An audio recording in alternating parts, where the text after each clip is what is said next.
Hello and welcome to the Brooklyn Rail's 402nd New Social Environment. I'm Nick Bennett, the Special Projects Editor here at the Rail, and I have the pleasure and privilege of being your MC today for a conversation between Max Schumann, Lucy Lippard, Chang Yuchen, Paul John, and Megan N. Liberty on the beloved nonprofit Printed Matter. We're thrilled to have the poet Jacob Bromberg here, who will, will read to close today's program. Just a few quick notes before we get started. We'd like to start by thanking the Dermot Company for supporting this month of the New Social Environment. And as the Rail is celebrating its 21st anniversary this October, you can learn more about the Dermot Company and the Rail's curatorial projects at 66 Rockwell through the links that we will share in the chat in just a moment. The Rail team will be helping out with tech if you have any questions. Closed captions are available by pressing the live transcript button at the bottom of your screen. And here at the Rail, we open all of our events with two important acknowledgements. The first is that here in New York, we are on Lenape-Hoking, the unceded land and waters of the Wappinger, Canarsie, Munsee, and Lenni Lenape people of the Delaware Nation and Shinnecock Indian Nation. The second is an acknowledgement that Black Lives Matter. The heart of both of these acknowledgements is a commitment to the liberation of the oppressed and solidarity for all who struggle for freedom, in recognition that when it comes to liberation, our histories never unfold in isolation, as said by the great Angela Davis. In that spirit, I encourage you all to check out the chat for a living document of resources and actions that we will be posting in just a moment. Now to introduce today's guests and host. Executive Director Max Schumann leads Printed Matter, the world's leading nonprofit organization dedicated to the dissemination, understanding, and appreciation of artist books. Over nearly 30 years of work with Printed Matter, Schumann has played a key role in the development of many of the organization's programs and services. Writer, feminist, and activist Lucy R. Lippard is the author of over 20 books on contemporary art and cultural criticism, including one novel. She has done performances, comics, street theater, and curated over 50 exhibitions in the US, Europe, and Latin America. She is a co-founder of Printed Matter, among many other organizations, and has served on the boards of the Center for Constitutional Rights, Franklin Furnace, Earthworks Institute, among others. And we will be posting complete bios in the chat. Independent printer Paul John is a co-founder and director of Endless Editions and the Brooklyn Art Book Fair. He is also a printer at the Robert Blackburn Printmaking Workshop and has received awards and fellowships from SUNY New Paltz Sojourner Truth Fellowship, Printer Without Press Fellowship, among others. Artist Chang Yuchen is based in New York. She works in an interdisciplinary manner, writing as weaving, drawing as translation, teaching as hospitality and commerce as everyday revolution. Yuchen teaches through Center for Book Arts, Printed Matter, Asia Art Archive in America, the Q Art Foundation, and others. And last but not least, our host for the day, arts writer, editor, and archivist Megan N. Liberty is the art books section editor here at the Brooklyn Rail and co-founder of Book Art Review. Her writings appear regularly in Hyperallergic and in Art Review, and also have been published in artforum.com, Art in America, Freeze, and many others. She is a 2019 and 2020 ICA USA and Creative Capital / Andy Warhol Foundation Art Writing Workshop participant and serves as the project editor of the Roy Lichtenstein catalog Raisonné. So without further ado, Megan, over to you. Thank you so much, Nick, for such a lovely introduction. And thank you to all of the audience members who are here. It's so great to see so many familiar names and faces in the Zoom audience. So as you know, we're here to talk about Printed Matter. About a year ago, I wrote the Artonic profile of Printed Matter, and it gave me the opportunity to spend time looking through Printed Matter's archives, which Max kindly gave me access to. They were filled with ephemera, staff records, and various documentation of Printed Matter's activities over the years. Now, Printed Matter's origin story is both well-known and murky, and it has many different overlapping and contradicting accounts. So what interested me in researching this profile was not about uncovering one true account, but rather about discovering all the multiple phases, nuances, and productive changes the organization underwent on its way to becoming the global artist book hub that we know it to be now. For example, Nick, I think you can pull up our slides. Are they screen sharing now? They are? Great. Cool. Yeah, so for example, many of us will be familiar with this logo. One of the first printed matter logos designed by Solowit, one of the very well-known original co-founders of the organization. But over the years and looking through the archives, I was able to discover the kind of slight shifts in the design and logos and messaging that were present, thanks Nick, in Printed Matter's visual identity. And it just kind of got me thinking about how the messaging of Printed Matter had to shift to fit the different needs of the audiences and artists. So before we get too into the weeds, I want to thank again all my guests for being here with me today. And I want to just ask you a quick little lightning round to say what your relationship to artist publishing is now and what your first interaction with Printed Matter was. And this should just be like a short, sweet, start us off. So I'll go first, actually. As Nick said in the opening, I'm an arts writer and I write primarily about artist books. So my relationship to artist publishing now is through criticism and trying to find ways to use criticism to expand people's understanding of artist books and generally raise the profile of artist books for arts audiences and the general public.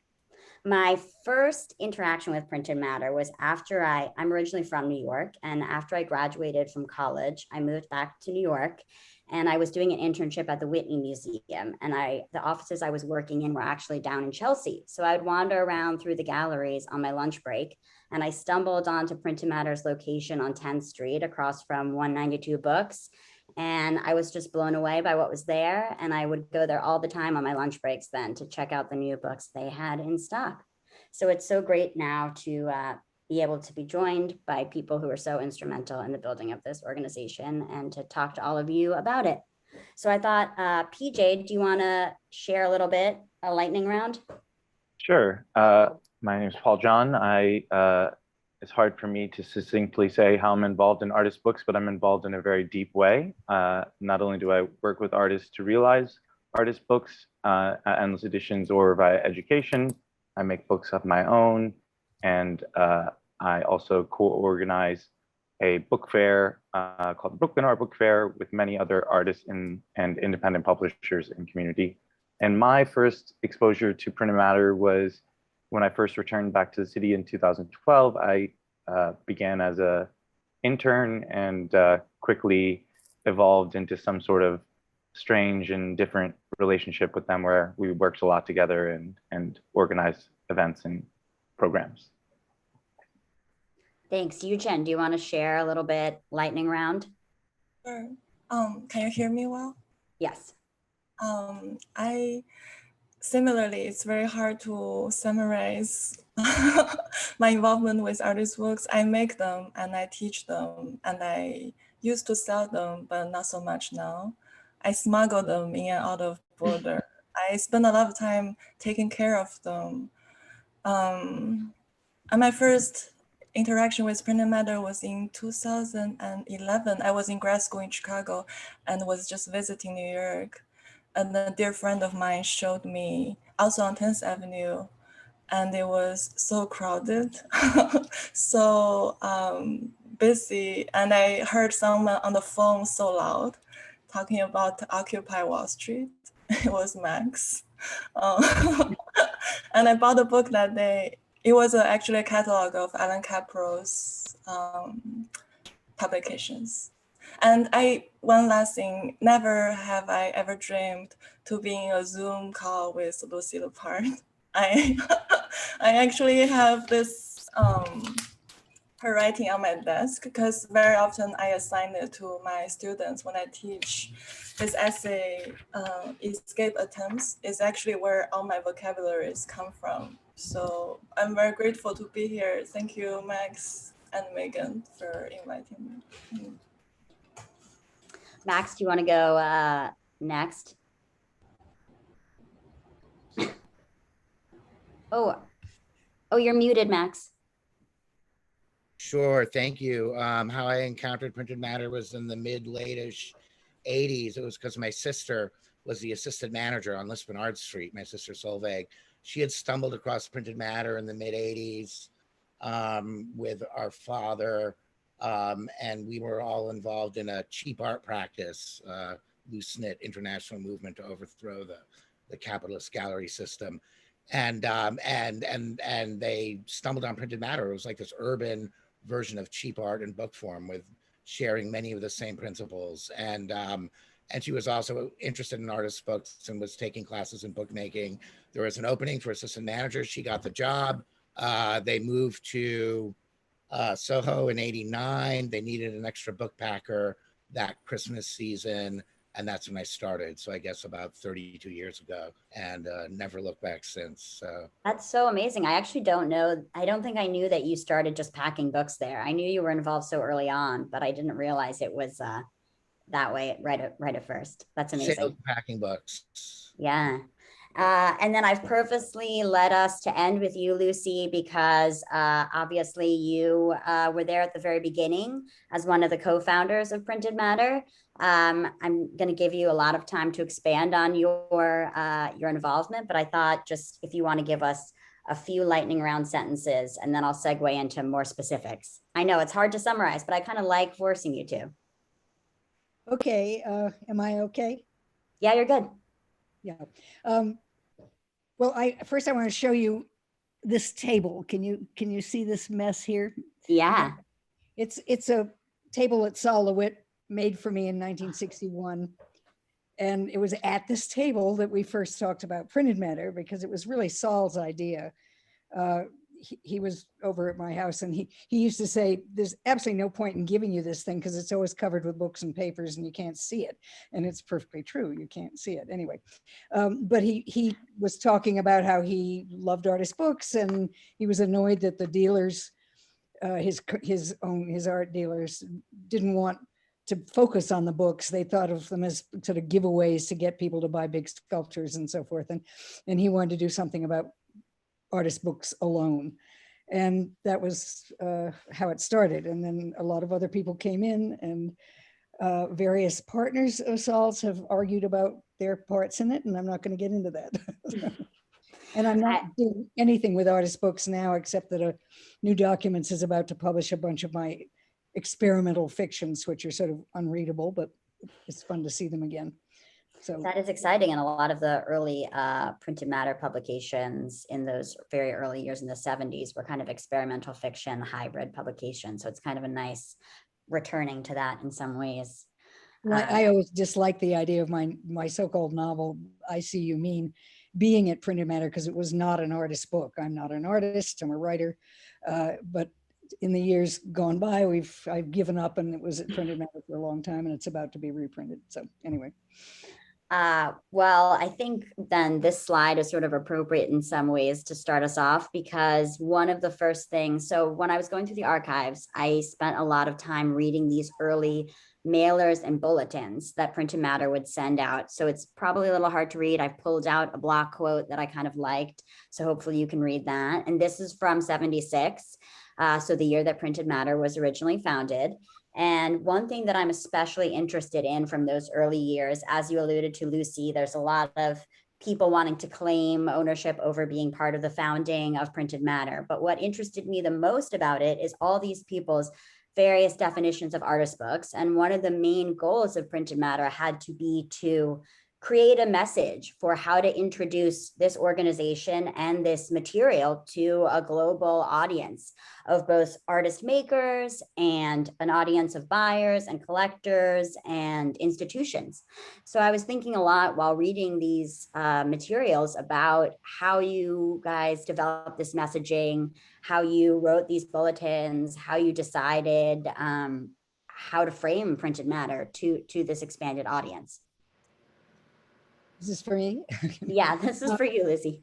I frankly don't remember. I mean, you know, collaborative work is something I'm totally devoted to, and and it's very hard to explain how these things come up. I mean, I can't remember. I guess Carl Andre was not one of the founders. There's been a lot of hoopla after that. He came on the board later. But it was really at the very beginning, it was Saul and me and Mimi Wheeler, and then Pat Steer and Ingrid and Robin. I mean, we're less involved in the whole writing part of it, I think. I'm really not sure. I haven't, Ingrid, of course, is, Irena, I mean, I don't know where they are now. Have you been in touch with them at all? I haven't. No, I don't know, Max, if you have, but. Irina von Sahn. There's been attempts to locate her. I forget whether, but we haven't been able to find her. I'm not sure whether she's deceased. Yeah, it was interesting to see all the different figures who ended up authoring a lot of the messaging that would come through in these printed matter bulletins. We'll get to some of them later. If you want to go to the next slide, Nick. So early on in the time, this is somewhere where I think like PJ and Yuchen, you should feel welcome to join in, because one of the early parts of the mission of printed matter that has then shifted and come back around again is publishing artist books. So in these bulletins, I discovered the list of some of the first books that printed matter actually published. Some of these were co-published with other presses, but printed matter was the publisher of a number of books early on. And so at first the need seemed to be, we want to publish artist books. We want to give artists the opportunity to have a platform to make their work. And so I think the next slide, I zoom in a little because I don't know how hard it is to read, but I pulled out two of them. So Michelle Stewart's is, I think, the first book that printed matter published. And then I pulled out the Martha Rosler one just because I love that book. And it's been reprinted now a number of times, so I know you can still get it. So I think it was interesting for me to learn that one of the early missions of printed matter was publishing, since ultimately I think we think about it so much as a distributor and a store. So I think building a platform for artists to publish was so important in the 70s and has continued to be important in different ways. PJ, I know you also work with artists to publish. So I'd love if any of you want to jump in and talk about kind of this method of giving artists an opportunity to publish before thinking about just say quickly that we were going to be an archive and a publisher and a bookstore sort of, and that we split it up with Franklin Furness because Martha Wilson was also very involved in artist books. So she took on the archive part of it. And then we became the bookstore and briefly publishing. And then were you involved at all, Lucy, then with the publishing of the books? Was there a selection committee? Do you remember at all about how that worked? Yeah, very much so. I mean, Michelle Stewart was a good friend of mine, as we all went to our friends. And we all, I mean, there were several of us sort of voting on. Edith Deak was also in this along with Walter Robinson. So I don't know why her name wasn't on that early. She'll come up later. I have some of her excerpts as well coming up later in the other materials. Yeah. And they were involved with ArtRight at the same time as well, ArtRight magazine. Yep. Yeah. And that was one reason we got them into it, because ArtRight was sort of a pro artists, if not necessarily artist books kind of group. Yeah. So early on, it was very much about being a platform to make publications. And I thought that, I think there's one more slide with some more of the early publications, Nick. Yeah, so then La Princesse Press was one that I know that Printed Matter collaboratively published a few books with. And I just like showing, you'll see more of these later on in the presentation. These are all examples of these mailers and pamphlets that were made.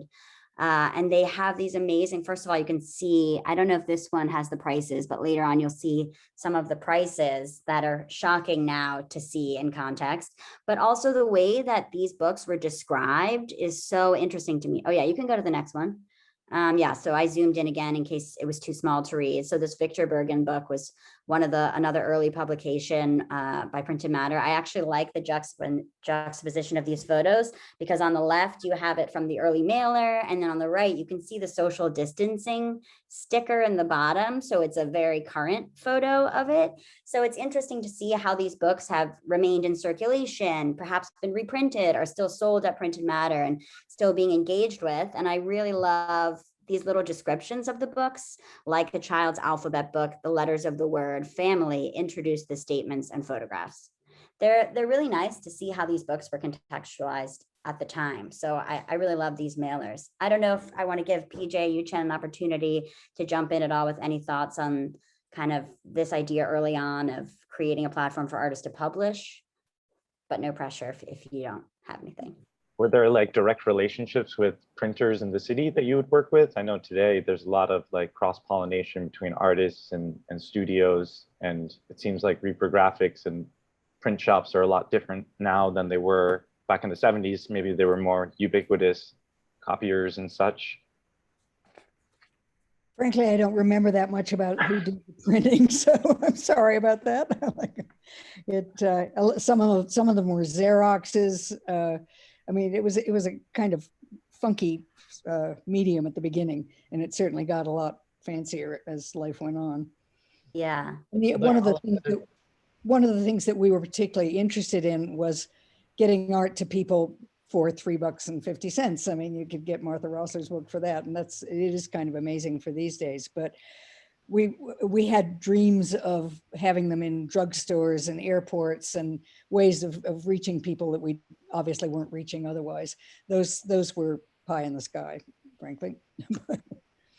Yeah, and I feel like distribution, we're going to come to that shortly, but distribution becomes such a key part of this. When we think about these catalogs, they were being mailed out to a huge mailing list of libraries, collectors, and then individuals to try to introduce artist books into people's homes. So you'd get these catalogs in your house, and then you would read through this list of new books available from Printed Matter.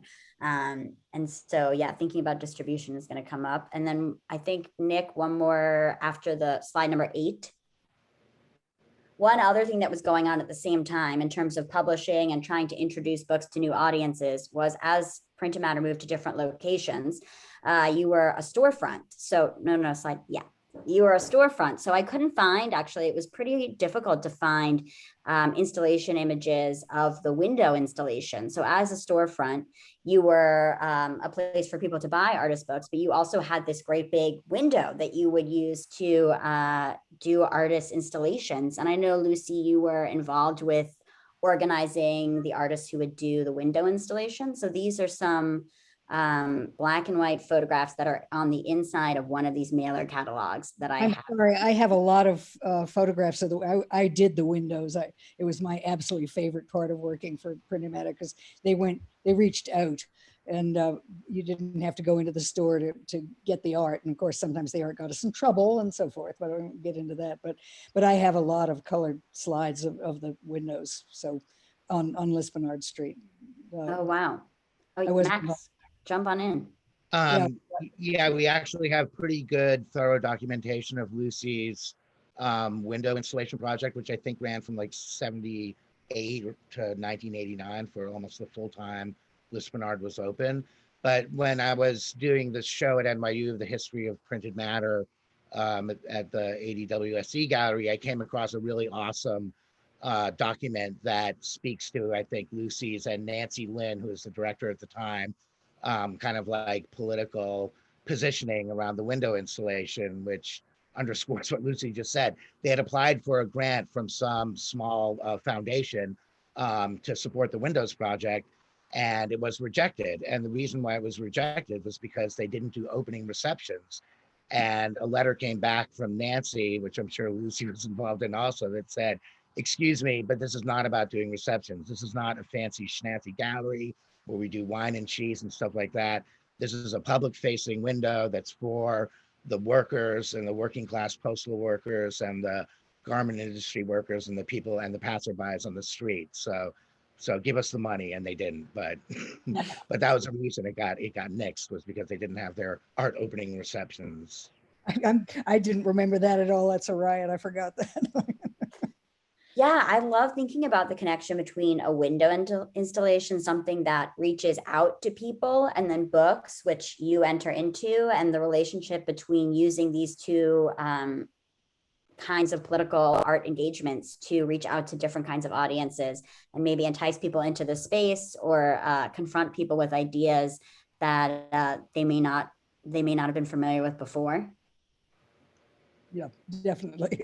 Yeah. Do you want to share any of your favorite artists installations that you worked with, Lucy? Oh, not really. I don't really have favorites. Okay. Mine goes blank when I'm asked for. Yeah. I mean, in my research, I came across a lot of the same names of artists who we think of as being really big artists in conceptual art and publishing would do window installations. So Jenny Holzer, Barbara Kruger, Richard Prince, but also were involved with the catalogs and would design the covers and spreads for the mailer catalog. So there was a span of artists' engagement within the organization that I found really interesting. Artists would enter in through the window installation and then stay involved with the organization for years to come. Was there something you wanted to add, Max? Yeah. Yeah, just that, I mean, I think that being I mean, I came to printed matter in the late 80s, but being a student of its history, and having gone through the archive several times, I think that the remarkable thing about the window installations is it was a mix of, you know, it was one of the first public exhibition platforms for people like Barbara Kruger, Jenny Holzer, and Richard Prince. But there were many windows, or most of the windows were actually dealing with social and political topics of the time. So there were issues dealing with gentrification, with domestic violence, with misogyny, with the June 12th nuclear disarmament demonstration, with intervention in Latin America. And there are many activist artists, like, you know, whether it was like the comic collective World War III or other artists that were explicitly political and topical. And that was, and there was something very political about the conceptual art practices as well. Some of them were fairly explicit, but it was an interesting linking between those two different practices. Yeah, and a lot of the books as well, as we know, a lot of the artists who turn to publishing are similarly politically engaged. So that's like a great connection between bringing the art to the street and the kinds of books that were inside the store at the time. Nick, do you want to go to the next slide? So at the same time that I just wanted to show this because I just love it. At the same time that Printed Matter was working on crafting its language around how to define an artist book, how to introduce it to the public, what kinds of books they were going to distribute and publish and how, and doing these window installations and really trying to figure out a way to be an institution that serves artists and serves the public. They also were trying to become a nonprofit, an arts nonprofit, so that they could make this an organization that was financially viable. And so in the beginning of when you first applied for it, it took several years before you were actually approved. So I just took these little snapshots. They're somewhat legible of some of the descriptions that the staff of Printed Matter put together to try to describe what the project is to the IRS. And part of why the funding process took so long to get approved was because the IRS, the government, was saying, oh, it's a bookstore, artists sell things, they make money, and then you don't need to be a nonprofit. And part of this application process was to not only explain what an artist book is and how artist publishing isn't just a commercial activity, but also to say, well, artists actually aren't making that much money off these books. So we need to be a nonprofit because just selling these books isn't profitable right now. There aren't profits. So that was kind of an interesting little nuance and hoop that you guys had to jump through early on. And I think it's a great little nugget in the origin story that I love to pull out. I don't know if you remember anything about that specific process, Lucy, or if it's better to just leave it at that. Yeah, just leave it at that. I mean, like I said, everything was collaborative and bureaucracy has always been my weakest point. So I wasn't usually dragged into things like grant, although I can recognize some of my writing in the second. Yeah, I there were some of the drafts that I discovered in the archive that it seems like you kind of wrote a manifesto that then they used pieces of in order to get this application through, which I really liked. And you can read more about it in the Artonic profile. So then the next slide.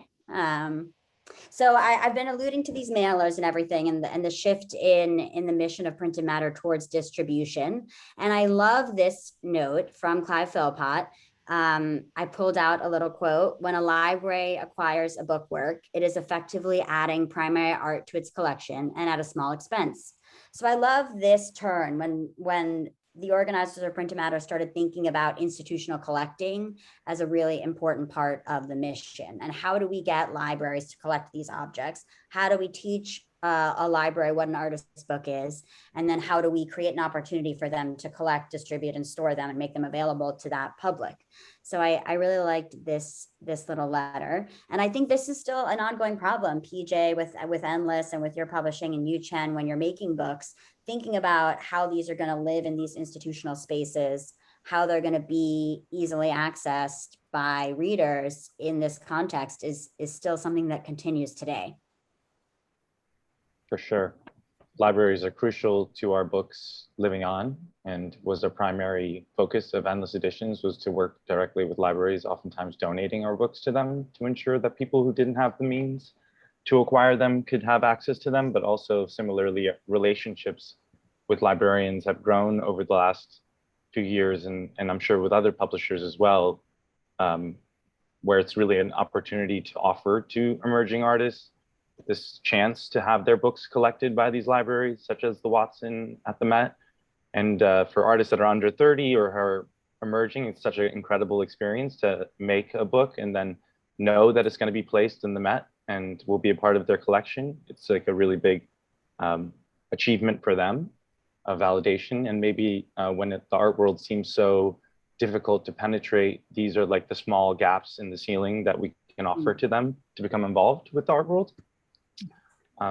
But it's also, I had no idea that Howardina Pindell was on the board of directors. So then this is the other thing I love about these is you get a snapshot into how many people across the art world were actually involved with printed matter early on. So I've left in a lot of these, you'll see lists of names at the bottom, lists of boards of directors as we go through these. And when I first started doing my research in the archive, I thought I was going to be able to track it. I was going to make a list of all the names. I was going to track when people were involved. Max, I know we talked about this early on in my research, trying to keep some kind of document to track everyone who was involved. And there were just too many people. There were just too many people. So many hands touched the project, touched the process, helped with the financing, helped with the printing on all the different levels of making printed matter run as an organization. It's amazing to see the list of names. Nick, if you want to just go to the next slide too, it touches on what PJ said about kind of this idea of sort of the library as a sneaky way for artists to infiltrate into these sometimes impenetrable art systems. So here you can see Edith Deck wrote this. So yes, Lucy, did you want to add something? Yeah, I just wanted to say that Clive Philpott was a very important person in matter. The fact that he was the librarian at the Museum of Modern Art, and that's actually where I started. That was my first and only job, was a page in the Museum of Modern Art Library. And Clive was also very instrumental. We founded PAD, Political Art Documentation / Distribution, at Printed Matter. It used Printed Matter for our meetings and so on. And Clive, again, was very instrumental in that and helped name it PAD for launching PAD and so forth and so on. But I just wanted, because he's been ill, and I just wanted to thank Clive. So yeah. I mean, I have a collected book of his writings that I return to very frequently. And I think going back to the archives to see a lot of his messaging, his name will come up a number of times in some of the later slides I have as well. It's really interesting to be reminded that he was a trained librarian and he was writing a lot for an audience of librarians, trying to craft language that would help shape how institutions can collect artist books. And that is so interesting to me as a researcher and as someone who now writes about artist books as a critic, thinking about having to come up with these terms and this system and this crafting and how to introduce these objects to institutions is so, it's great to see that evolve over the years. And then this letter is it's in one of these mailer catalogs. You can see the cover there on the side from 1981. And this one's by Edith Deck, who was one of the founders of Art Right magazine, which we mentioned earlier. And I love this little quote, thinking of artist books as a library vaccine, a healing agent formed from the very disease they cure. Artist books enchant libraries. Each shelf should have one hidden on it to surprise the sluggish reader. And I just love that idea that artist books surprise you in different ways when you discover them in unexpected places. And that's really what drew me to artist books as well. Max, did you want to jump in? Yeah, I just wanted to add that to my understanding. I mean, I caught it's ongoing, but there really was an effort, I think, around shortly after the founding of Printed Matter that Clive, I think Judith Hofberg was also involved in, kind of like a campaign and mission to educate librarians about this new category of artist books, and that because they were so difficult to catalog and categorize, and it was like librarians needed to be educated about it. I just wanted to chime in with that. And that Clive's, he was really the engine behind the development of the MoMA artist book collection, which is one of the biggest in the world. And his interest, his kind of curatorial guiding thing was the ephemeral, the inexpensive, and totally inclusiveness. It didn't matter if they had name recognition or not. He was very democratic and inclusive in his, development of the collection. He was and he was on the board of Printed Matter for a long time. Yeah. Nick, if you want to go to the next one, thank you for adding that, Max. We saw this one earlier, but I really love the opportunity to show this catalog. You can see again a list of names on the bottom left, different people shifting in and out. These are more of the people who were involved early on, but also you can see the list of titles. I just picked a random page that had some interesting ones, but also you can see the prices as well. And again, these kind of line descriptions that I love, to describe the different kinds of books, and these kind of little sentences that were used as kind of to give people entree into them. Do you want to go to the next one, Nick? And then another thing that I loved about these mailers were how the books were sometimes framed through these packages. So these kind of thematic ways that the books were gathered together in order to help people decide which ones they'd want. And these were also really geared towards institutional collecting. So you could purchase various packages based on these themes, including feminism, color, letters and typography, politics. And so I think this is such an interesting way to think about some of the early messaging and ways that artist books were introduced to the public in a different way than we would think about now. But at the same time, in the physical space now, Max, and online, you have these digital tables and physical tables that are organized almost in similar ways. And I wonder if that, here are the roots of that in the mailers.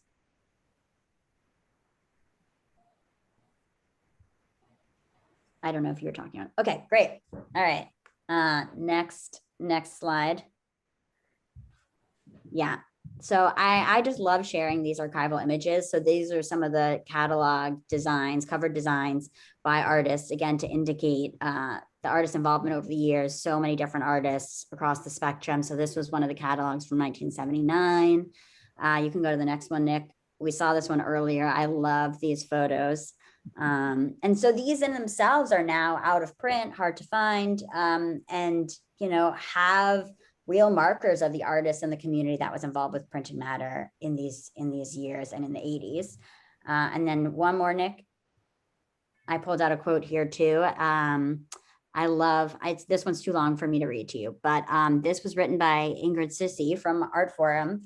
And so again, another name that at least for me, I didn't know how involved she was early on with printed matter. And so it was great to see that it was a lot of writers we think of now also being involved in those early years, Nancy Princenthal, as we said, Clive Philpott. And so it was very exciting to get to discover this. I don't know if you wanted to add anything about some of the other writers who were involved at the time, Lucy, and anything there.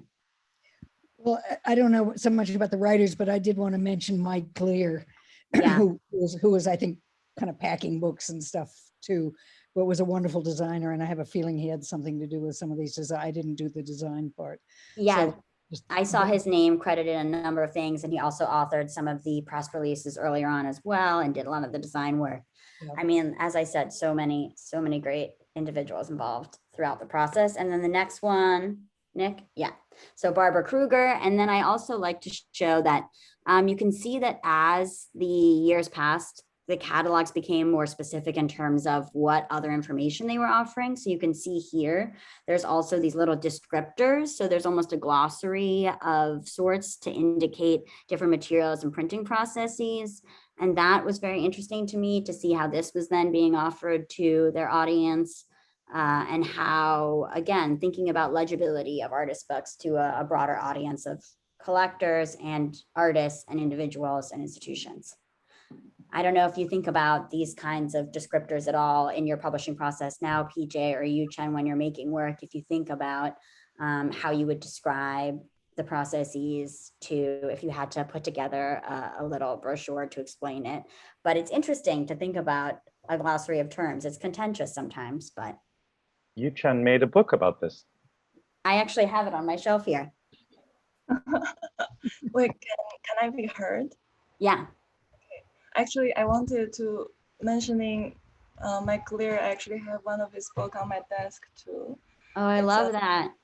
Slow Dance with, I believe, Jenny Holzer, and the margin and the clock. Anyway, I think this Mallard, I mean, it's really a pleasure to see this archive, the administrative labor around artist books. And I think it is actually at the core of the ideology of printed matter. And that's my understanding of it. That is that so much of it is not about the artist book as an object, but its afterlife as a commodity in everyone's economic life, as a thing that has weight, how it's packed, how it's shipped, as a assemblage of materials. I really love the quote where he said every bookshelf should have one artist book, but just imagine a bookshelf filled with irregular shaped books or extremely fragile newsprint or fabric, or it's just out of these marginalized information, like other than the text that the book carry, other than the image that the book represents, but those the texture, the material, the shape, and the afterlife, the administrative labor it required. This fusion of identity, I feel like it is an artist-run organization, and artists are the packers, artists are the sellers. And it's very much the same with the making of artist book. You are at once an author, illustrator, designer, and sometimes a promoter yourself.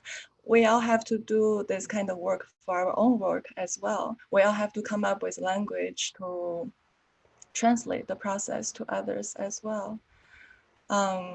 Yeah, thank you, Chen. Thank you so much for saying all that. You know, it's actually something I didn't really think about, but I've been thinking about in other aspects of my research and work. How do we make legible all of this labor that you're talking about beyond just the artist whose name goes on the book? And I think you're right to say that these mailers are actually really nice archival evidence of that labor, of the community, of the really deep involvement of a number of people that's required to both make, but also sell and share and ship and package these artworks. I just went to the next one because there's so many of them. I just thought I want to show as many as possible, but this one was later. So it's from 2003. You can still see much more recently.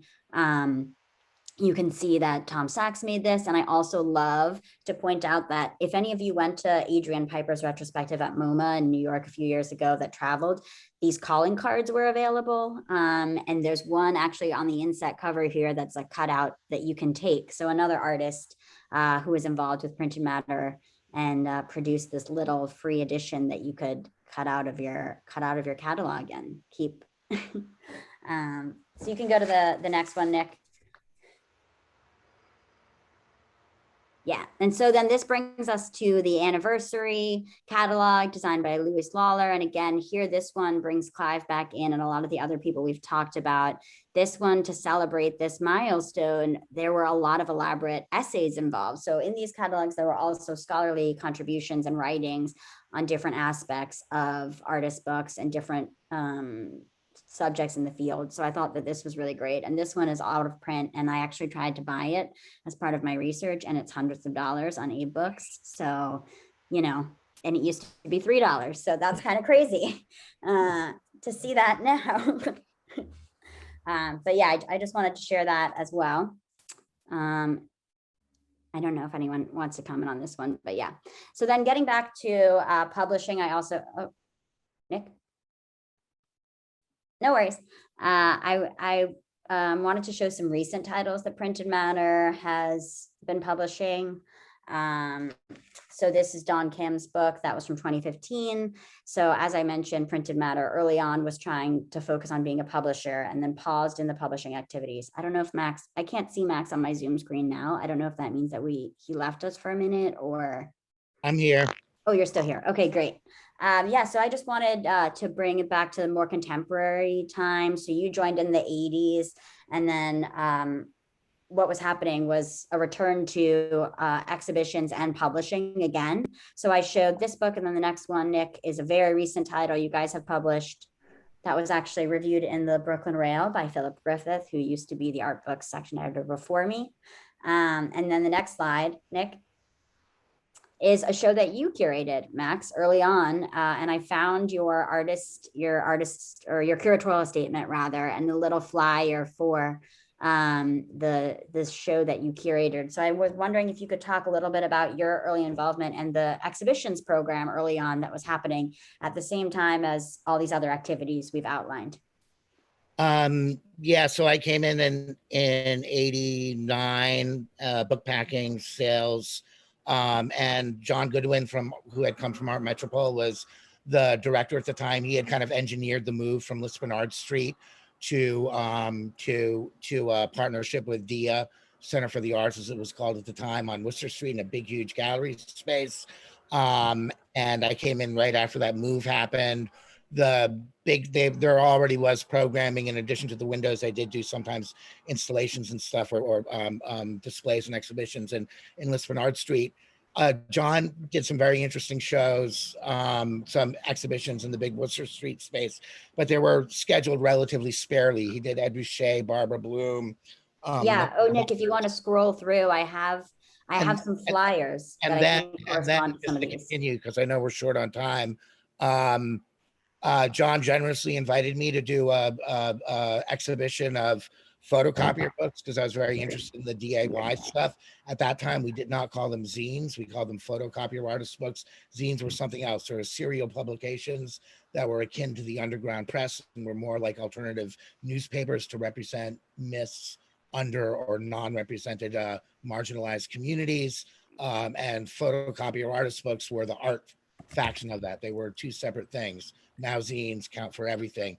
And so we brought together a big group of artists, and shortly after that, the senior management, John, Cynthia, Chris, the manager, and the assistant manager, all quit or left Printed Matter within a matter of 2 or 3 days. And I began my first stint of, I think, 6 as acting director. And it was like, I'd only been there for a few years. And it was like the grown-ups had left and the kids were in charge. And we were like, holy F, whatever. We can do whatever we want. And so we said, let's turn this into a crazy community center and event space. And we started doing lots of events, video screenings. We had Paper Tiger TV screenings on a monthly basis. We smoked in the back room, and we had performances and sound and audio art. And we started this one here, you can see there's some audio exhibition schedule that then carried through and grew under the next generations of leadership under David Dean, David Platzker. A.A. Bronson certainly brought it to even new levels and stuff like that. But that's kind of the genesis of kind of activating the space in a more kind of energetic way.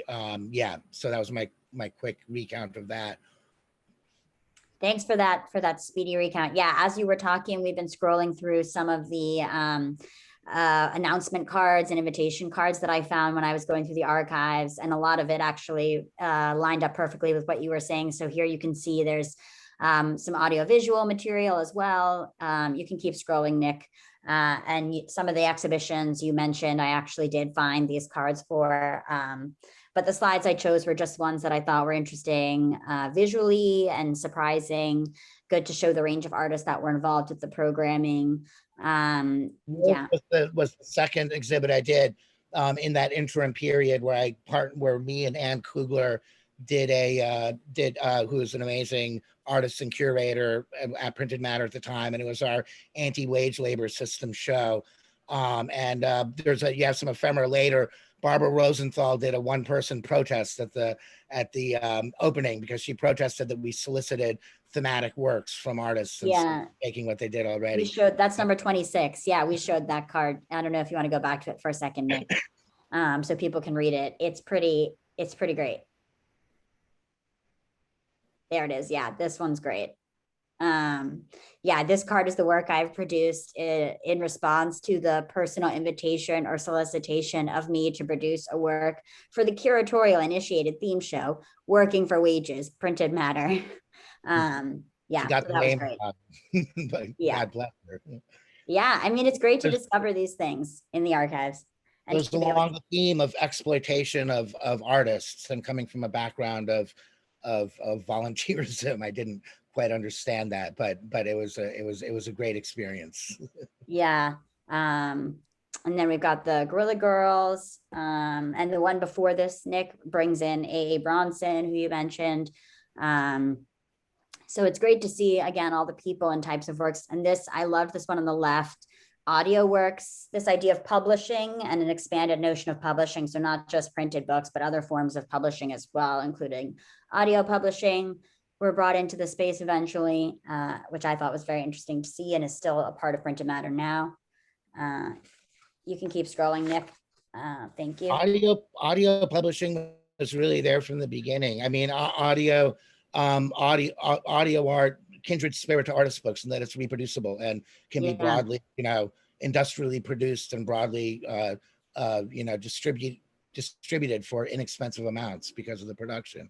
So there were records and tapes, and then later even computer publications as early as the early 80s, floppy disks and stuff like that, which I think we still have a few of somewhere. Yeah, that's amazing. And I think about that too when I'm going through archives and we're thinking so much about artist books and how to archive them and preserve them.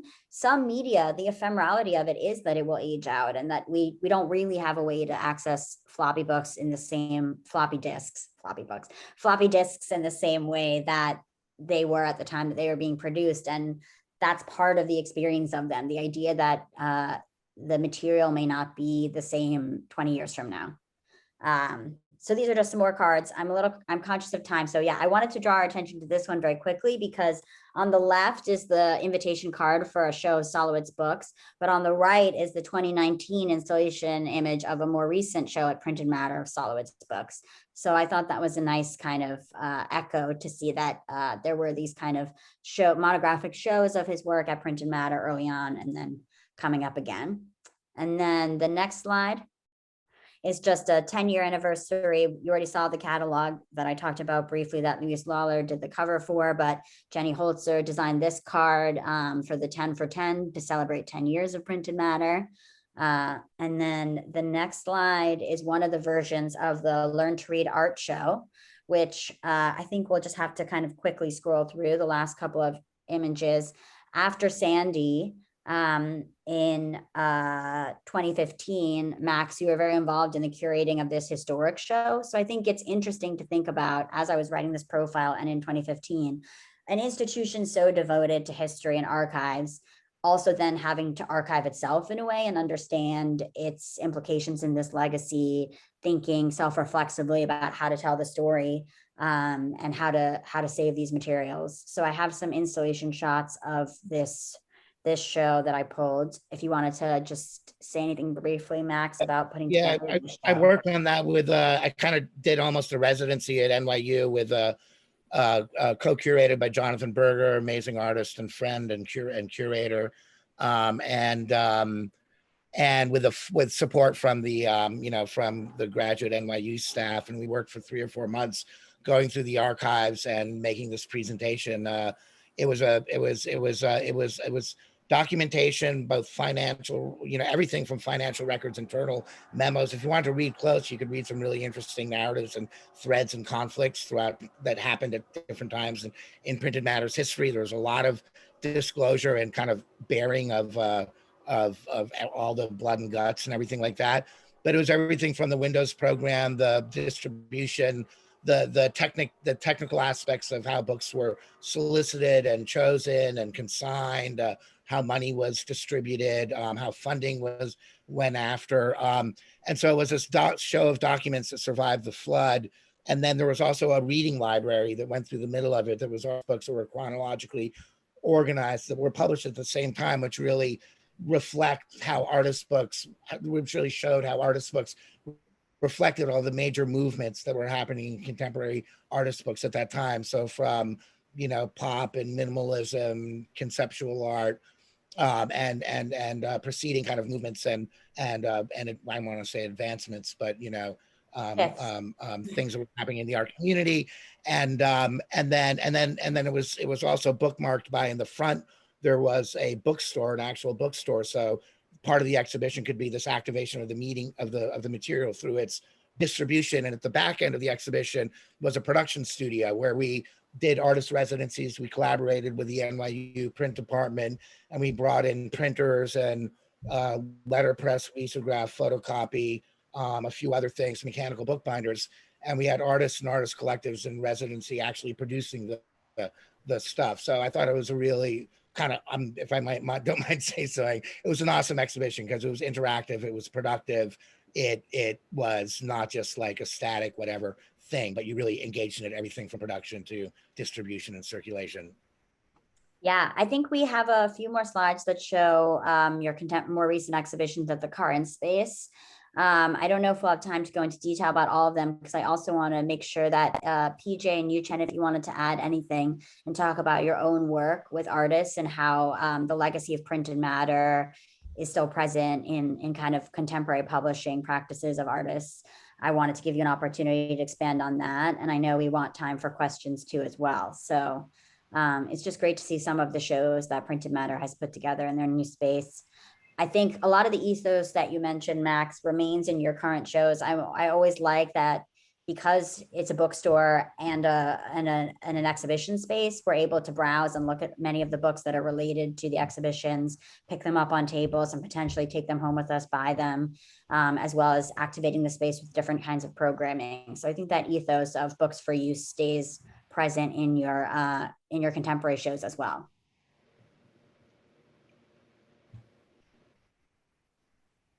It's okay if you don't want to add anything about your own practices now, PJ and Yuchen.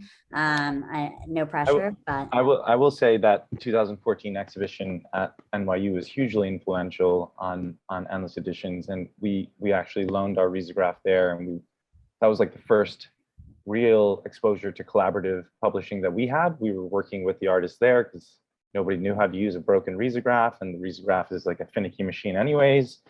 And so it was like our real first introduction. And actually in that first slide of that exhibition, you can see one of our first publications, Sports, on the counter there, and which was made maybe a few months earlier to that, which was the first book I had ever made myself. So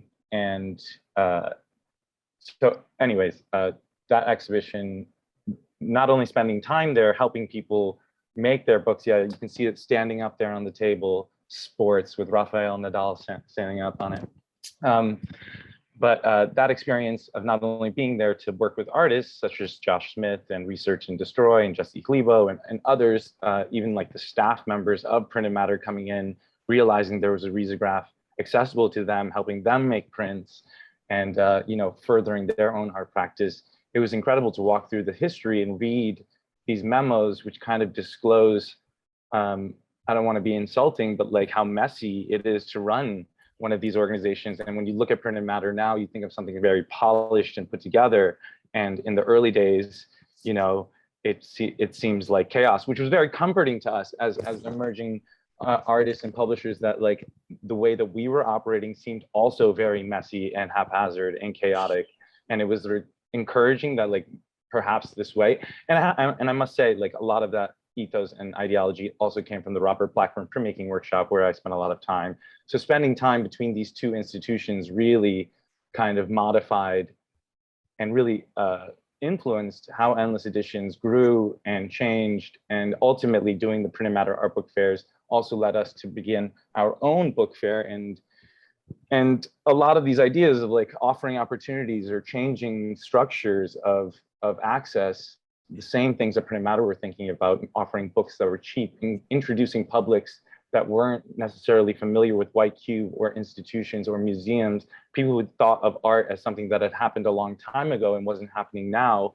We were thinking about those people, people who were at sports bars and the ball game, like realizing that they were also people that could appreciate the arts, and we just needed to give them an environment to do so. And so we hosted a book fair at the McCarran Park Play Center, and this is actually in a basketball court.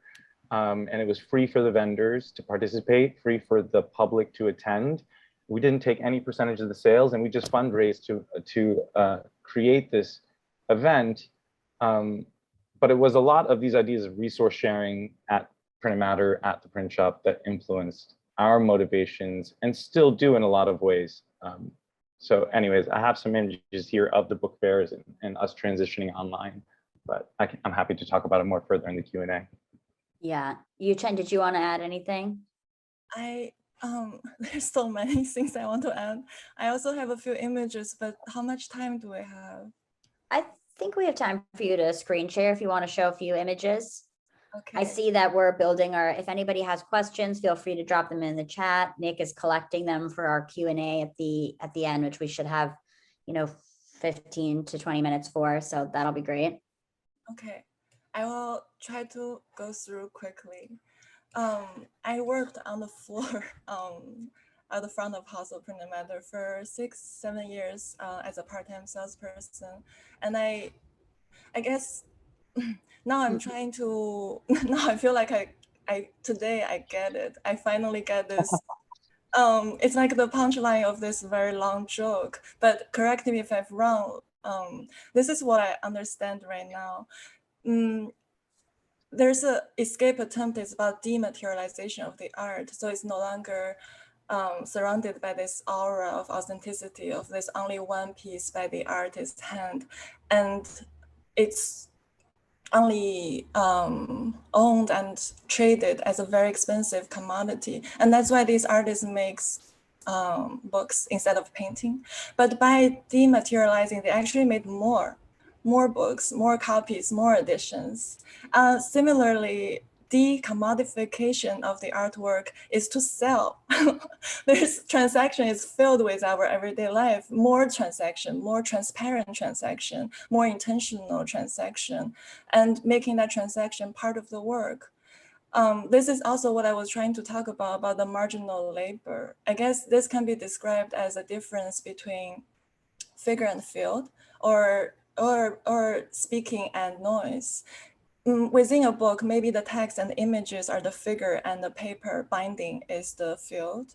But then my practice in book binding led me to see the field, that it started to speak to me. But my day job at Print Matter led me to see in a bookstore, the books are the figure, but maybe the labors, the staff are the field. But I think my work there, but also the show, Learn to Read Art, showed that field as figure, showed the intricate conversations and content, the rich discussions in that field. This is an image of me shamelessly trying to transact. This was in Shanghai Art Book Fair. I actually ended up selling 2 crates of books.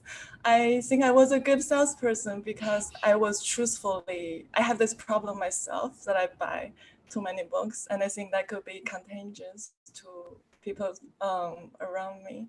And then about dissemination, which is a word that frequently appeared in the discourse around printing matter. I think I later took the idea of dissemination but switched the content of the object into the skill. That is to educate, although I have thought about that word, maybe to share or to host the experience of making books. Max and me had this conversation many times. Actually, speaking of shameless transaction, this was my book published in 2017 that PJ mentioned, thank you.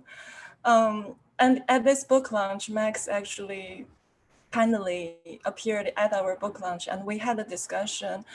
Printed Matter has this policy, I believe started with Clive Lippard, that we only accept submissions that has edition size over 100.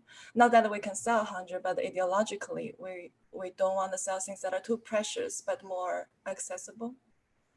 However, as an artist myself, I often find myself in this dilemma. Of course, I want my artwork to be accessible. Of course, I want it to circulate beyond the art world, but I just don't have a budget to place an order in a factory for 20,000 copies yet. But I don't think that should stop me or anyone from experiencing this format of art. And this was a book that I made with my teacher from grad school who taught me everything about bookbinding. And it was intro level instruction books. And because of this book, I started to teach bookbinding workshops at Printed Matter. This was my great honor to teach with artist Camila. And the background has Nancy's drawing, which is part of the exhibition program as well. And I think of it as a very similar attempt to disseminate, to multiply, to duplicate, to have more.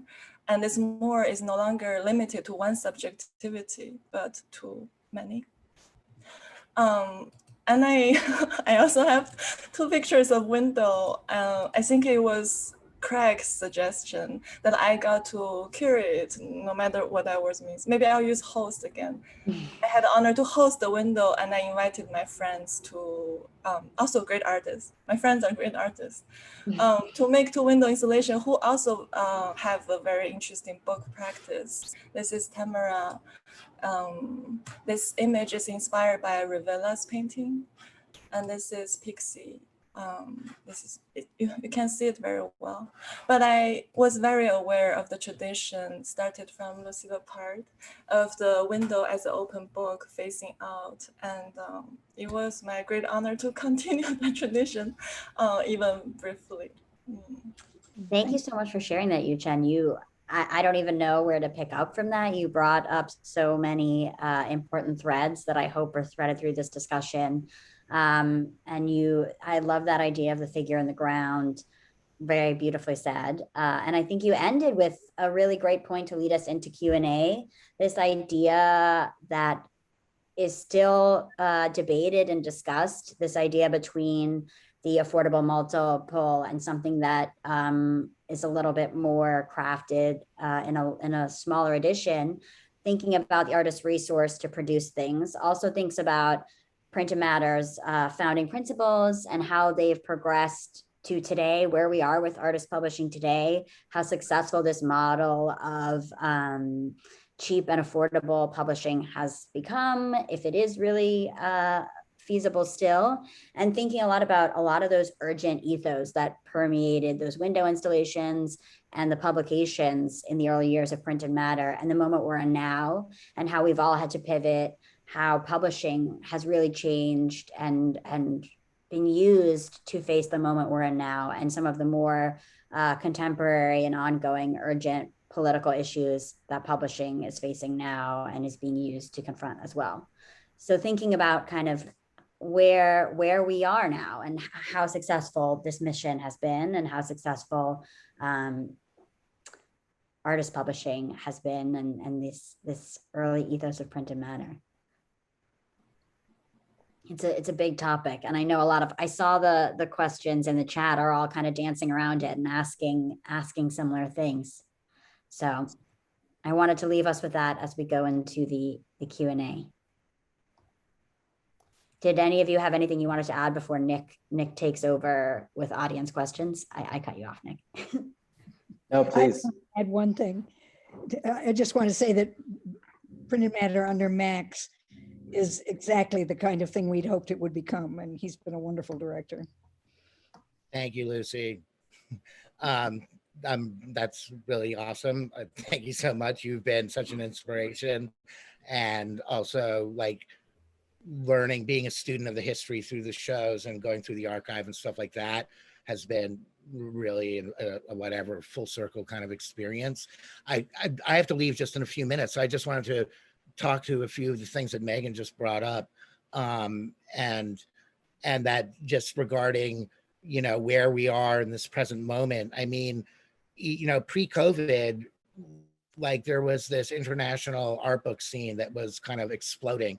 And we were not only doing our New York and LA art book fairs, which had become the size of like, you know, rock festivals, but inspired, often modeled and or inspired on those two fairs. There was just an explosion of art book fairs with heavily featured artist books as opposed to conventional art books, not only in North America, Canada, Europe, but also we were going to, Pacific Asia. They were coming up in Indonesia, Australia, the Middle East, North Africa, Iran, all kinds of different places. I think maybe PJ could clarify. I think someone counted 60 something different art book fairs around the globe pre-COVID. And it's just, I think it speaks to, the power and the need for independent publishing in a very dark period and dark time, and in a kind of age of never-ending imperial wars that emanate from mostly the US, and that and of whatever, mafia-like control over the geopolitical spectrum, and of whatever, literally, atrocity scale things happening on an everyday basis that we barely pay attention to, and that with the kind of promise of technology, the utopian thing, we've been delivered this total dystopia, and that self-publishing is this vehicle for finding your own voice and your own representation, your own modes and forms of resistance through communication and community building and stuff like that. And it's completely in your own hands. And that is a real factor for what has drawn new generations to artist books. And, all those old things, policies 100 or more and stuff, they've all kind of melded around what the publishing scene is. And I think the printed matter can be flexible and meld to what the different, needs and urgencies of the time are. But I think that the popularity of the art book fairs and self-publishing, I kind of put it in an intense, maybe, hopefully I didn't scare people, ways, but I think people feel the direness of the situation, and that self-publishing and artist publishing, creative publishing, experimental publishing is like a space that people can go into to try to affect change, build communities, and do stuff like that. But anyway, I have to go, so I'm really sorry I can't stick around for the Q&A, but I'm going to quietly bow out. Thank you so much, everyone. Great to see you. Thank you for joining us, Max, and thank you for all the work you do. Thank you, everyone. Bye. I want to echo a great thanks to you, Max. With that so beautifully said, if it's okay with everyone, we do have a couple of questions from the audience. So I think we'll just jump right into it.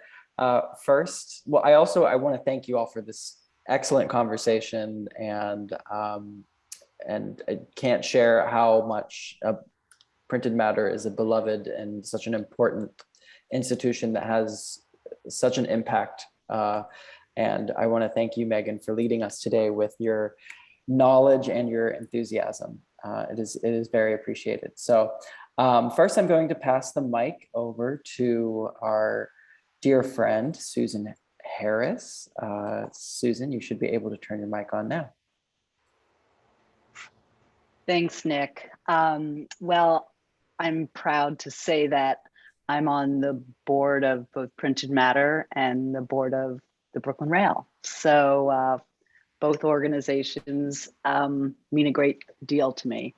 I've been on the board of Printed Matter, for a long time, and I've watched it evolve, not from the beginning firsthand, but from the late 80s into the present. And it is a different organization, but it also, has the same spirit. I'm constantly reassured in this insane world that with places like Printed Matter and people that are drawn to it, work at it, that, maybe there's some hope after all. And so my question was to you, Lucy, but I think you answered at least my question in part, that if your hope and your vision, and I guess I say a collective you, but you can only speak for yourself, your hopes for the artist book in 1976 has it been realized, number one, and just, you said that printed matter under the leadership of Max certainly, is a realization of what your hopes for what printed matter could be to artists, to artists' books, to the community. But I guess I just wanted you to, speak to that from 1976 to 2021. Well, there'll never be enough done about artist books, and I'm glad PJ and other people are doing a lot that we could never even have imagined. And the art world is such a different place now, and I've been out of it for almost 30 years. I live in rural New Mexico. My activism is more about water and land and culture and so forth. So I don't, I haven't kept up that carefully with printed matter because I'm almost never in New York. But when I am there, I have to go to printed matter, and I'm always just deeply impressed by how many books are being done. It's just extraordinary. I mean, at the beginning, people, artists didn't really even know if this was something they wanted to do. And now look at it. I mean, these book fairs and so forth, just overwhelming. I mean, it's nothing. We had never imagined anything like that. I don't think, at least I hadn't. So. Well, the popularity of these artist book fairs is just mind-boggling. We were hoping to do a show. This has been in the works for years, and it never had quite happened. But at with Mary Scully, who's a curator at the New Mexico Museum of Art, but showing artist books, making an exhibition is really difficult. I mean, Printed Matter has done it, and we need to go back and look at everything that they've done.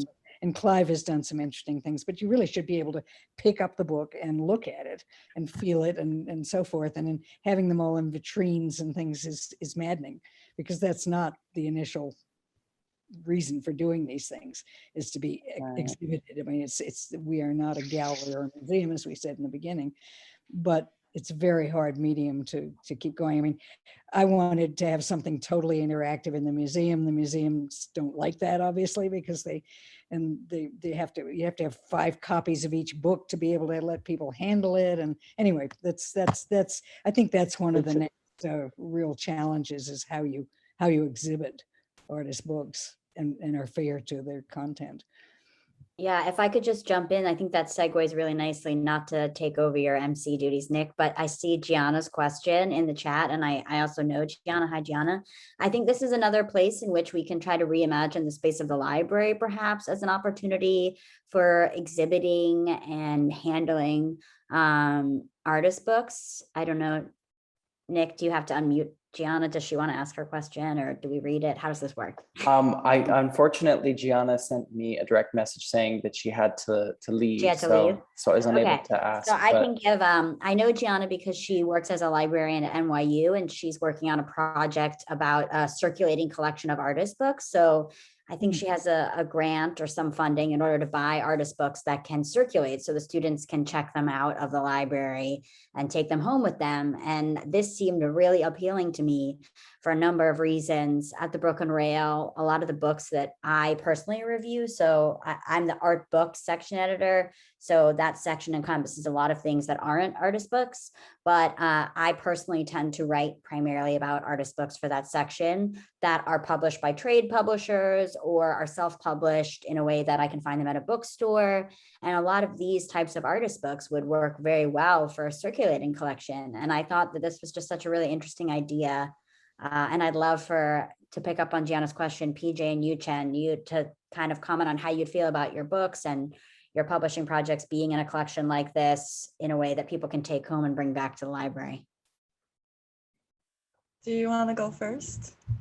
Sure. I love both ideas, but I'm going to totally segue into a different topic, because it's not different, but it's related. But I do also agree that once a book goes into a vitrine, it kind of dies, and it no longer is a book. It becomes a sculpture or an object, something that you can't touch.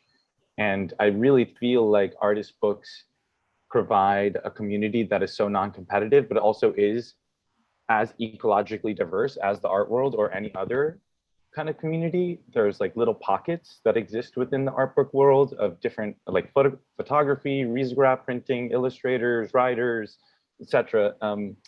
And I really feel like the life of an artist book exists in these fairs that were happening. It's like an artist book is as powerful as the action of acquiring it and sharing it. And I always had a personal motto that whatever I found an artist book, I would at least buy 2, if not 3. So one for me to keep and one for me to give, because I feel like that's maybe one of the best gifts you can give someone is a book that you've taken time to consider, and this person that you've taken time to consider, and you realize that it matches this kind of experience, and you give them not only a book, but you give them a part of yourself or some sort of connection to them. And so while I love the idea of a circulating library, in my mind, I remember myself as an avid visitor to the library, checking out books and constantly losing them and constantly forgetting that they were due or that I had them. And especially a lot of the publications that you maybe can see on the wall back here, they're razor thin on a shelf. And to be able to find them would be a nightmare. And unless you're like super organized. So it is like a great concept. I love the idea of it circulating, but I also really, really love this idea of a library having these books and having these caretakers of these books.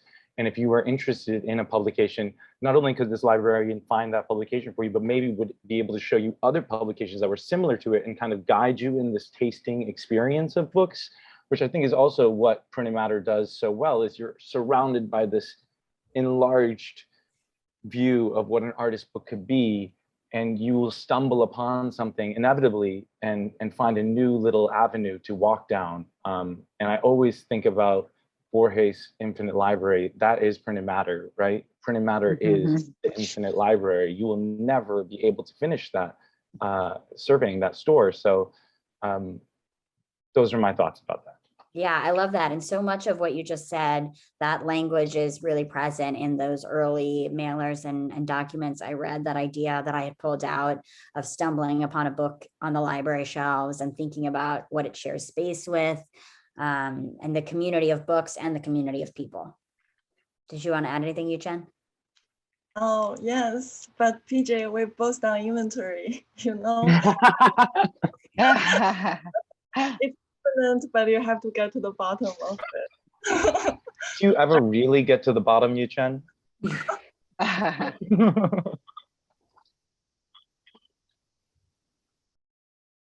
Oh, are we Oh frozen? no, there? I think Yuchen may have. All right, hopefully she'll bounce back. I'll let you be the MC again, Nick.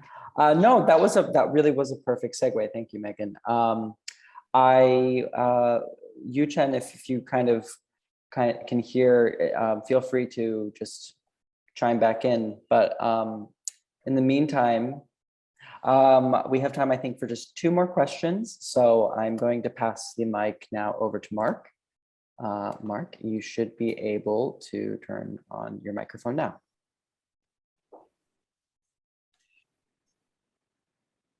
Can you hear us, Mark? Hello, sorry. Oh, we got Yuchen back. Okay. Sorry. Don't let me interrupt if you already moved on. No, please. Actually, this is a great moment for you to share that. Thank you. I created my internet thing, but the gift giving part, it was really beautiful. But about library, there are a few thoughts I have. I just realized that I don't use the library system of New York because I work in Printed Matter. Because my years life in New York, I have to go into this library a lot. And another thing came to my mind is this essay, I believe, by Douglas Crimp, where he mentioned that he was doing a research in New York Public Library, and he found a copy of Ed Ruschia's 26 Gasoline Station, which is considered the first artist book in the context of conceptual art by many scholars, but he found it shelved, not under art, but under transportation. And he thought it was such a, well, of course, he thought it was funny in the beginning, but he thought it was actually a proof for the radicality of this publication that it actually broke the system. It's a glitch. There's nowhere in the current system of categorization that it fits. And I think printed matter is this glitch that is blown up, that is elbowed out a space for these unnameable and difficult to label object.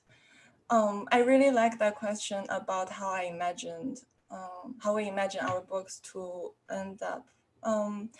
I actually think of it as gift very often when I make it, but here's where my multiple identities collide. As artists, I do think of them as gift. I imagine them to be read in very private space, in a park, on the train, pulled out from a pocket, or at a breakfast table.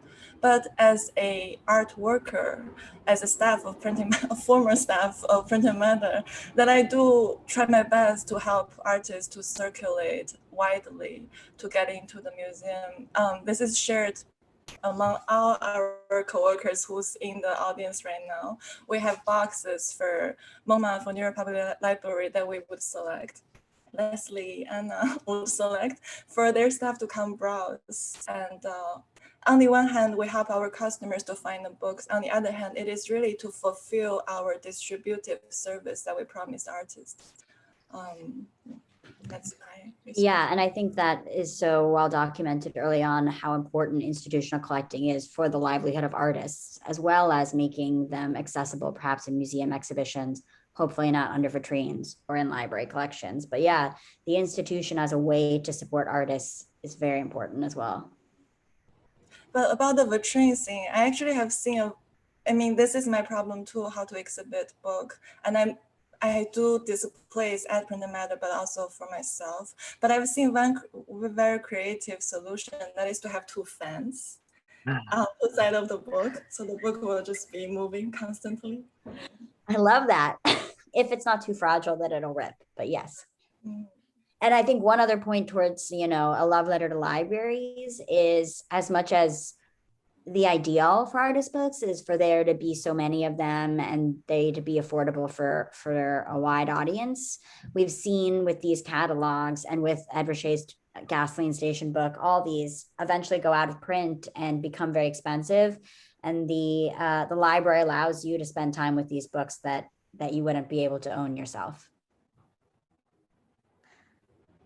I think, yes, I think this connects in some ways to the vitrine with the question that Mark had. It's sort of a question observation that I will read on. I see Mark there. Can maybe let's try once more. Mark was having an issue with his mic. We'll try once more. Mark, can you? No, sadly, I think it's not connected, but I'm happy to read it on his behalf. Hello, Mark, and thank you for joining us today. This is kind of geared towards Lucy, but anyone feel free to comment.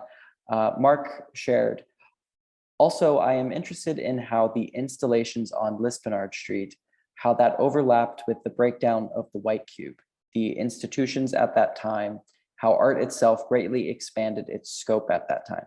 Perhaps it is hard for younger people to understand how fenced in things were at that time. Time-based art, installations, conceptual art were not commonplace. Also, I want to mention mail art and the use of the mail to bring the books alive, not in vitrines. Printed Matter as a node on the eternal network. So it doesn't really... I want to add Please. on to what Mark said. Just part of why I like to show those catalogs is they were mailed out. So maybe the books would arrive in the mail, but first you get these catalogs, a way of bringing kind of the bookstore and the library into your home for a minute to browse. Yes, Lucy, I don't know if you have any thoughts or observations of sort of... lost track of the question. I think it's dismantling the White Cube. Exactly. And a bit sort of like Susan's question of a kind of a then from now and how things have sort of progressed over time. I don't know, the art world. I mean, as I said, I've really been mostly out of the art world for almost 30 years now. So, but the reason I wanted to get out and the reason I moved to rural New Mexico was that I used to say I was trying to get away from art, and my artist friends were like, so that now I say I wanted to get away from the art world. And the printed matter and the whole hope for artist books to be out, as far as PJ has talked about them being out, I mean, really out, and all fit in with the conceptual art, the dematerialization of art, which never really happened. Most of the dematerialized things were not totally immaterial and so forth. That's another whole conversation. But the art world got slicker and slicker and slicker. And I think in the meantime, artist books have gotten slicker, which is not an insult. They've gotten more professional, better produced. I mean, it's not a little handful of Xerox sheets anymore and so on. I mean, but to my amazement, people could always sell a little handful of Xerox sheets. I mean, we thought that nobody would buy this stuff. And so we could just use it as we wanted to communicate out of the art world. And as it turned out, you know, you look at Larry Weiner, Joseph Kosuth, various people who've made a lot of money off of conceptual art and so on. Is fascinating. So I'm not really up for talking about what's going on now because I'm out of it. I think I can comfort you in the same feeling that we are still surprised that these things sell as well. Yeah. Amazing. Well, thank you all once again. It's such a great honor and pleasure to share this space with you all. For our final question of the day, I'm going to pass the mic over to the Rails publisher and artistic director, Ong H. Bui. Ong, you can turn your mic on now. Thank you, Nick. Thank you, Megan, for a wonderful conversation. Thank you, Lucy.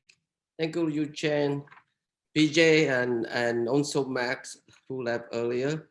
But I just want to mention, extending what Max said about being a student of history. And that is very important because the Rail started out with this, Lucy.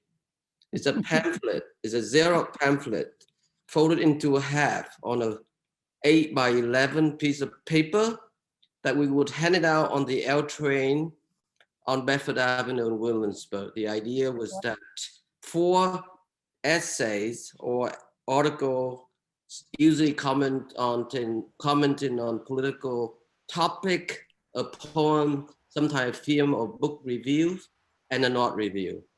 And we did it once every 2 weeks. We printed about 400 pieces of those. And then I will be the most active pamphleteer, headed out on the L train to the commuters. The idea is once they get the other side of the East River, 4 columns will be read readily.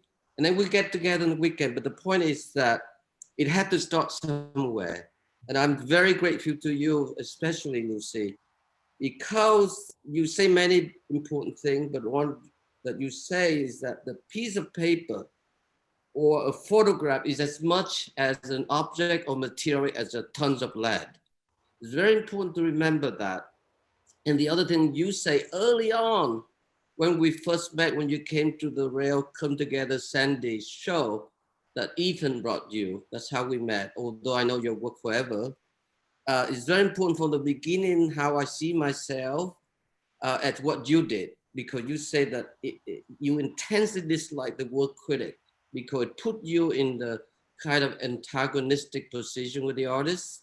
You say that everything you have done, you learn everything about or you know about art is from the artist.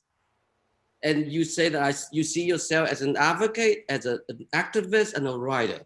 And that's what I've been doing. I don't consider myself a critic, and I try to advocate that similar ethos and believability to our writers in the art section. They have to be sensitive to the artist, learning from them, not to make kind of critical reassessment without being sensitive to what they made. And so I'm grateful to you, grateful to Printed Matter, because I think I spent so much money there, PJ. You have no idea. Learning about art right, everything that had to be learned about New York publishing wings and little pocket here and there. And that's what the Rail is. And it had to stay free from the beginning, and it will be continue to be free forever as long as Susan Harris on the board, bridging printed matter and Brooklyn Rail together. So I'm grateful. Thank you to Chang also. And again, Lucy, we love you, Lucy, and admire you. Well, Thank I love the rail, but it's ruining my life. I mean, it takes too damn long to get through it. Thank you, Lucy. Now we can't wait to hear Jacob. Back to you, Nikki. I will also, Megan, I know that, I'm sorry, but I will let you, sorry, Lucy, rest assured, we will make sure that your subscription gets to you. No, it does. I just wanted to, I'm afraid I have to leave too. I left to 12:30 was my limit. So thank you very much. And I much enjoyed the conversation. yeah, I just wanted to end with a thank you as well. And I wanted to thank you all for joining us for this conversation, but also for your labor, for your labor in putting these books into the world, which you should not be surprised people want to buy. Bye, Lucy. Amazing. Thank you so much, Lucy. Well, it is a tradition here at the Rail to end our community events with a poetry reading, and I am very pleased to introduce today's poet laureate, Jacob Bromberg, to the stage. Multimedia poet and translator Jacob Bromberg's work has appeared in / been exhibited at the Paris Review, The Believer, Le Monde, the Palais de Tokyo, the Fiorucci Art Trust's Volcano Extravaganza, Color Treasury, among many others. He was the Brooklyn Rail's inaugural poet in transit, and his collaboration with Camille Enro, Grosse Fatigue, won the Silver Line at the 2013 Venice Biennale. Without further ado, Jacob, over to you. Thank you very much. Thank you all for this excellent panel. I really loved sitting in on it, listening to everybody, and Feng, your intervention at the end is always something that I love to tune in for. I think that the first thing I sent along a video. I've been working on these things that I call choreographed poems. This is rather early on. This is kind of my first draft. I'm trying to get rid of the meticulousness of sort of not letting anything go out into the wild until it's fully vetted, but I figure that better to let it live. So I'll let go ahead.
So that was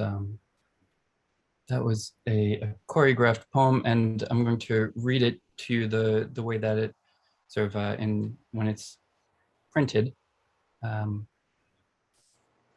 Gold given give of fat, that giving back gives more than given, more than metal loans abundance, the wasting blessing wreathing bone and want to breed an interest, unlike seedless manna, unlike folding futures, markets promises, a yield that firms returning glut to glut and life, whatever life is meant to mean, count no one happy once they're dead, amassed and spent, outgrown and bare, reformed once more in conjugation in this loose-bodied circulation, the windfall ripe and rotting, free-born to a sweet corruption is resourced in full subliming mind, pandemonic as creation, the universe of dust. Here's another one that's kind of between the art world and and literature. I was invited by my friend Nan Golden to write this for one of her catalogs. It's called The Sky's Portrait. Once, before light was domesticated and forgotten, I would pour out the shadow bath and seed the forest mind. There was a dark retreat in living off the land. The birds were mad with flight. My nursery still crowds with wind, my memory with colored earth, but in the mouth of time it seems all prayers melt to breath. Rivers tell the ice-clean truth of it. Everything intersects, root and branch, wolf and dog. The fat moon turns to sickle and back. A lack of windows is not a lack, is what is before it is a thing. And then the last thing, again, kind of between art and literature, I've got a piece here. It's a diptych called Maze Without Walls and Digging for Earth. So it starts in one place and then it can end any number of places. So we'll find out where we go, I guess. Every day is all day long, and night grows darker into space, like a scream becomes a yawn until new light reopens imagination at its seams, reopens the wound, exceeds possession, is yet a belonging to the world in search of meaning, like the hour chasing the second. Every day is all day long, and night grows darker into space, like a scream becomes a howl on the wind whips at your back to raise a house, or else you strike a match and pray for the kaleidoscope of history to turn and tumble in your embrace. The dying world revives, a hope in human disproportion, a wild milk that floods into the common sense appeals of flesh by conjugation, bridges lives and ends and means. You there in the mirror, morning after morning, mirror multitudes, compounding physics of will and spectral union, fulcrum and lever move the world. Morning after morning, mirror like a crystal ball, the depths of possibility that call, collect like gravity does ground you to the charge from nothing round to nowhere, makes good time. Every day is all day long, and night is just more day. You sleep through a maze without walls. It fits like a handshake, gone soft as a memory of someone else's problem. Is you can't shake off a pair of handcuffs, needs conviction more than air in your lungs. Or remedial history lessons suggests that nothing is done, but in doing the bloody dishes of your inner abattoir also belongs to the cosmos, the biome, the species, the microbes and particles all make you yours for this lifetime single-use plastic fate. I'll do one more run through on the other side. Digging for earth in the prison house of dirt, we turn up a rotting atlas and some old wooden fences crisscrossing our plot bears sharp fruit from refuse and ruin.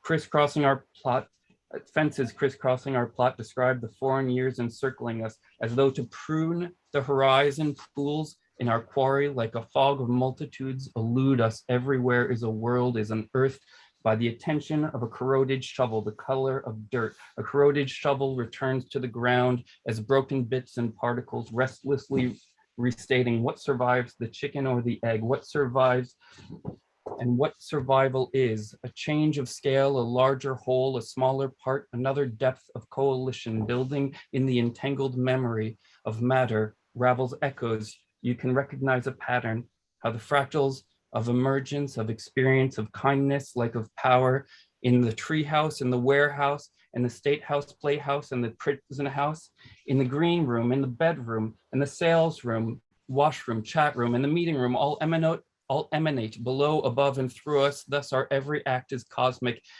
As we care, so does the universe. In its infinity, its indetermination, all creation may rejoice.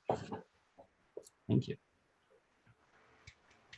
Thank you so much, Jacob.